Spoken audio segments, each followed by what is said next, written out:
मैयानि थान्दै मेलाव जों माखासे CWC सेन्ट्रेल वर्किं कमिटिनि जि मेल दङमोन बेयाव जों माखासे थांखि आजावदों आरो बेखौ जोङो थान्दै मेलाव लानानै थांदों CWC निफ्राय बेयाव गाहायै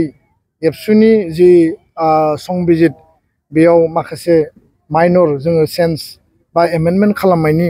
थाखाय मोनसे कमिटि दानो नागिरदों आरो बे कमिटिया गुबुन गुबुन लेयाराव जोंनि आगुनि दैदेनगिरि आथिखालनि बिबानगिरिफोरजों सावरायनानै अपिनियन बिल्डआप लागोन जे एबसुनि बिबाननि समा 2 बोसोर बेखौ 3 बोसोर खालामनो हायो नामा खारन 2 बोसोरा जथेस्थ खम जायो थांनाय समफोराव बे 2 बोसोरानो जोंनि थाखाय जथेस्थ माने मजबुतै बे रान जाबोदों बे समनि थाखाय बे गासैबो थिगैनो दङ किन्तु दिनै जोंनि हाबा मावनाय जोंनि जि माने कायदा कौशल दिनै गणतान्त्रिक भाबै जोंहा हारि दानायनि हारि सिबिनायनि जे खामानि मावनायनि बे थासारि समखोन्दोआव जोङो बेखौ परिकल्पना खालामनानै जोङो बांहोनो हायो नामा बा बारायना लानो हायो नामा बिनि थाखाय मोनसे कमिटि दागोन बर' गोजोन गोरोबथानि मोनफ्रोमबो दफाखौ आखरे आखरे मावफुंनायनि थाखाय जोङो गोथौ आरो गुवारै सावरायगोन 5 बोसोराव मा दफाया रोखा जाखो मा दफाया आद्रा दंबावो आरो आद्रा थानाय दफाखौ भारत सरकार आसाम सरकारजों बबे पलिसि नीतिनि आधाराव बबे माने लामाजों जोङो समाधान खालामनायनि थाखाय आवगायगोन जोंनि स्ट्रेटेजिया मा जागोन डिप्लोमेसिया मा जागोन आरो बेयाव 125 कन्स्टिट्यूशनल एमेन्डमेन्ट एक्टनि गेजेरजों बिटिआर खौ मोर एम्पावर शक्तिशाली खालामनाय आरो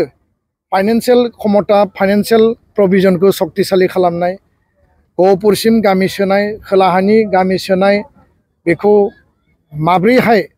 जोङो स्पीड आप खालामनो हायो आरो स्र' खालामनानै लानो हायो बर' कसारी काउन्सिलनि गामि थिसननाय बिनि पुर्णांग मर्यादा कार्बि आंलंनि ST हिलनि इस्यु बेखौ जोङो थिग खालामदों स्कुल प्रभिन्सियेलाइजेसनखौ लानानै जोङो गोथौ आरो गुवारै सावरायगोन फारसेथिं बारग' NDB फोरखौ जेलनिफ्राय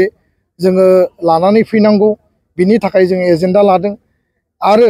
लोगोसेनो मार्टियार परियालनो फैसा नांगौ केस उइथड्र खालामनांगौ रिहेबिलिटेशना प्राय जोबफैबाय एसे थाबावगोन बेखिनिया दिनै मेजर बेबायदि नंलिया खारन 4881 प्राय माने रिहेबिलिटेशन दिनै मोनबाय दा NDB नि मोनसे इस्यु थाबाय NDB रिलेटेड बारग' NDB आरो एकर्डनि माखासे इस्यु थाबाय रिलेटेड जेंनाफोर थाबाय फारसेथिं बर'नि माहारियारि आफाद आरो गौथुमफोरखौ खौसे खालामनानै हाबा मावलांनायनि थाखाय जोङो थांखि आजावगोन हारि दानायनि थाखाय गुबुन फारसेथिङै बड'लेण्ड ओनसोलाव आसामाव थानाय ट्राइबेल माहारियारि आफादफोर आरो गुबुन गुबुन माहारियारि गौथुमफोरजों एबसु दुलाराय बर' फरायसा आफादा बिदा गेदेरनि रल लानानै जोङो ज'यै खौसे हाबा मावलांनायनि गेजेरजों जोंनि ओनसोलखौ आरो बिथांमोननि जेंना जेंसिखौबो जोंनि खहा जायै बायदि जिखिनि जेंना दङ बेखौ सुस्रांनायनि गेजेरजों जोङो खौसे बोरै थांना थानो हायो आरो बे मनसनिफ्राय आं बेखौबो आपिल खालामदों